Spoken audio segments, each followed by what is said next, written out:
Assalamualaikum warahmatullahi wabarakatuh. Apa kabar Bapak Ibu Guru serta rekan-rekan operator? Jumpa lagi di channel OPS Palembang. Hari ini tanggal 14 Juli tahun 2025. Nah Bapak Ibu, pada video kali ini saya ingin menginformasikan berita terbaru Bapak Ibu ya, seputar P3K pemerintah Kota Palembang Bapak Ibu. Jadi Bapak Ibu, baru saja saya membuka Instagram ya, dan saya melihat berita yang cukup baru dan cukup menarik Bapak Ibu ya. Jadi Bapak Ibu, di sini dari Palembang Express ya, dengan judul Alhamdulillah Ratu Dewa usulkan 2000 formasi R3 dan R4 jadi P3K paruh waktu Bapak Ibu. Nah Bapak Ibu, di sini saya langsung buka situsnya Palembang Express ya. Langsung saja Bapak Ibu, saya buka beritanya. Nah Bapak Ibu, di sini dengan judul yang sama ya, Ratu Dewa usulkan 2000 formasi R3 dan R4 jadi P3K paruh waktu. Berita masih baru Bapak Ibu ya, pukul 21.39, jadi beberapa menit yang lalu ya, belum 1 jam. Nah Bapak Ibu, saya bacakan ya. Jadi harapan baru kembali muncul bagi ribuan tenaga honorer kategori R3 dan R4 di Kota Palembang yang belum mendapat formasi dalam seleksi tahap kedua P3K Bapak Ibu ya. Jadi Wali Kota Palembang Dr. Andes Ratu Dewa MSI menunjukkan langkah proaktif dengan langsung menginstruksikan Badan Kepegawaian dan Pengembangan Sumber Daya Manusia atau BKPSDM untuk menyiapkan dan mengajukan usulan formasi ke Kementerian Pan-RB dan Badan Kepegawaian Negara atau BKN.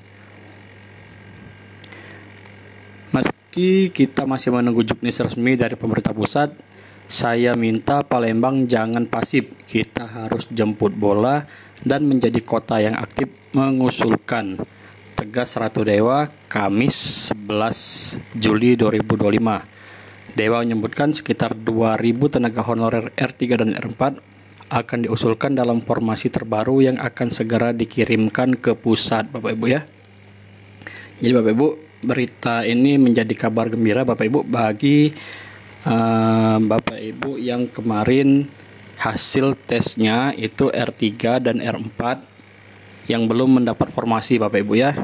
Jadi khusus untuk pemerintah Kota Palembang, jadi Wali Kota Palembang itu sudah menginstruksikan BKPSDM untuk mengusulkan 2000 formasi Bapak Ibu. Nah, tinggal nanti kita tunggu bagaimana juknis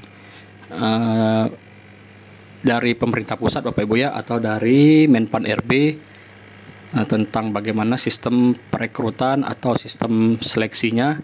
Masih menunggu juknis dari pusat Bapak Ibu.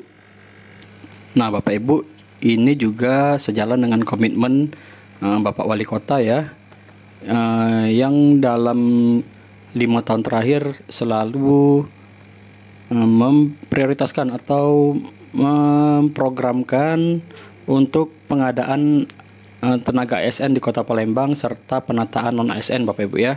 Hal ini terbukti dengan pemerintah Kota Palembang itu menjadi satu-satunya kota yang meraih penghargaan dari Menpan RB Bapak Ibu ya.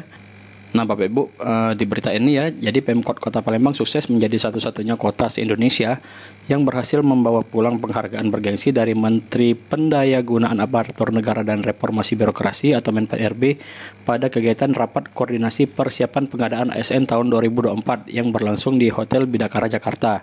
Penghargaan yang diterima langsung oleh PJ Wali Kota Bapak Ibu ya. Jadi waktu itu masih PJ Wali Kota, yaitu berkomitmen dalam pemenuhan kebutuhan ASN dan penataan tenaga non-ASN berdasarkan Undang-Undang Nomor 20 Tahun 2023 tentang ASN. Jadi Bapak Ibu, memang pemerintah Kota Palembang itu dalam 5 tahun terakhir Bapak Ibu ya, itu selalu membuka lowongan ASN Bapak Ibu ya, khususnya P3K bagi tenaga-tenaga non-ASN Bapak Ibu, khususnya bagi tenaga non-ASN di pemerintah Kota Palembang Bapak Ibu ya.